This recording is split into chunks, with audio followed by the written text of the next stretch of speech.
বাংলা সাহিত্যের আকাশে তিনি ছিলেন এক অগ্নিশিখা, যিনি বিদ্রোহে জ্বালিয়েছেন বস্ত্রের আলো আর প্রেমে ছড়িয়েছেন মানবতার মধুর সুর।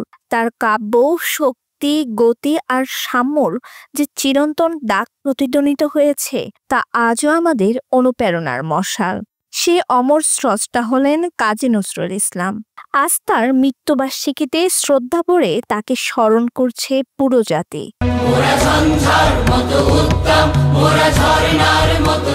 বিদ্রোহী কবির কবিতায় যেমন ছিল অগ্নিঝরা ভাষা, তেমনই ছিল অনির্বচনীয় সৌন্দর্যের নিত্য ছন্দ। যেন শিবের তাণ্ডব, যেখানে শক্তি, গতি আর আবেগ মিলেমিশে সৃষ্টি হয়েছে অমর কাব্য। তার কলমে যে দুঃখ ছিল, তাও ছিল আশার আলোয় মোড়া। যে প্রেম ছিল, তাও ছিল মানবতার বন্ধনে বাঁধা। আর যে বিদ্রোহ ছিল, তা ছিল সাম্যের চিরন্তন ডাক।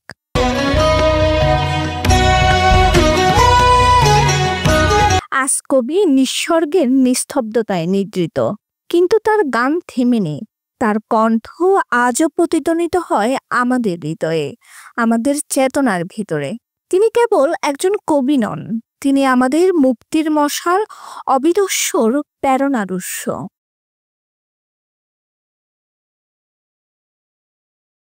তার প্রয়াণে আমরা হারিয়েছি এক মহিরূপ, কিন্তু তার বাণী যুগের পর যুগ টিকে আছে, টিকে থাকবে আরো শত সহস্র বছর। নজরুল আমাদের শেখান সত্যের পথে হাঁটতে, ন্যায়ের জন্য লড়তে আর মানবতার গান গাইতে।